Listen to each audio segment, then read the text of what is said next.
ಶ್ರೀ ಹರಿ ಓಂ ಶ್ರೀ ಗುರುಭ್ಯೋ ನಮಃ. ಬೆಳಗ್ಗೆ ಎಷ್ಟು ಗಂಟೆಗೆ ಏಳಬೇಕು? ಬ್ರಹ್ಮ ಮುಹೂರ್ತ. ನಮಸ್ಕಾರ ಎಲ್ಲರಿಗೂ. ನಮ್ಮ ಚಾನಲ್ಗೆ ಮತ್ತೊಮ್ಮೆ ಸ್ವಾಗತ. ಕಳೆದ ವಿಡಿಯೋದಲ್ಲಿ ದಿನಚರಿ ಎಂದರೇನು ಎಂದು ತಿಳಿದುಕೊಂಡೆವು. ಇಂದು ಆಯುರ್ವೇದದಲ್ಲಿ ಹೇಳಿರುವ ಬ್ರಹ್ಮ ಮುಹೂರ್ತದ ಬಗ್ಗೆ ತಿಳಿದುಕೊಳ್ಳೋಣ.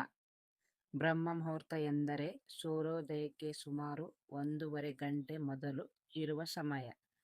ಅನೇಕ ಆಯುರ್ವೇದಗಳ ಗ್ರಂಥಗಳು ಈ ಸಮಯವನ್ನು ಅಧ್ಯಯನ, ಧ್ಯಾನ ಮತ್ತು ಆರೋಗ್ಯಕರ ದಿನಚರಿ ಆರಂಭಿಸಲು ಅನುಕೂಲಕರ ಸಮಯವೆಂದು ಉಲ್ಲೇಖಿಸುತ್ತೇವೆ.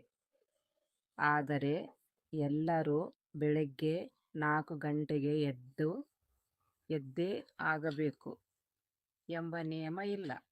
ಮುಖ್ಯವಾದದ್ದು ಸಾಕಷ್ಟು ನಿದ್ರೆ ಮಾಡಿಕೊಂಡು ಪ್ರತಿದಿನ ಸಾಧ್ಯವಾದಷ್ಟು ಒಂದೇ ಸಮಯಕ್ಕೆ ಏಳುವ ಅಭ್ಯಾಸ ಬೆಳೆಸುವುದು.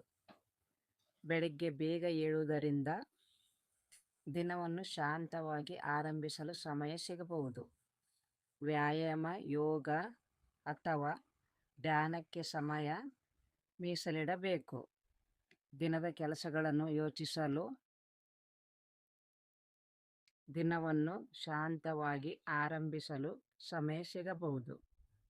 ವ್ಯಾಯಾಮ, ಯೋಗ ಅಥವಾ ಧ್ಯಾನಕ್ಕೆ ಸಮಯ ಮೀಸಲಿಡಬಹುದು. ದಿನದ ಕೆಲಸಗಳನ್ನು ಯೋಚಿಸಲು ಅನುಕೂಲವಾಗಬಹುದು. ಉತ್ತಮ ದಿನಚರಿಯನ್ನು ಬೆಳೆಸಲು ಸಹಾಯವಾಗಬಹುದು. ನೀವು ರಾತ್ರಿ ತಡವಾಗಿ ಕೆಲಸ ಮಾಡುವವರಾಗಿದ್ದರೆ ಅಥವಾ ಆರೋಗ್ಯ ಸಮಸ್ಯೆಗಳಿದ್ದರೆ ನಿಮ್ಮ ಜೀವನ ಶೈಲಿಗೆ ತಕ್ಕ ನಿದ್ರೆಯ ಸಮಯವನ್ನು ವೈದ್ಯರ ಸಲಹೆಯಂತೆ ಆಯ್ಕೆ ಮಾಡುವುದು ಉತ್ತಮ. ನಾಳೆ ವಿಡಿಯೋದಲ್ಲಿ ಬೆಳಗ್ಗೆ ಎದ್ದ ನಂತರ ಮೊದಲು 30 ನಿಮಿಷಗಳಲ್ಲಿ ಏನು ಮಾಡಬೇಕು ಎಂಬುದನ್ನು ವಿವರವಾಗಿ ತಿಳಿದುಕೊಳ್ಳೋಣ.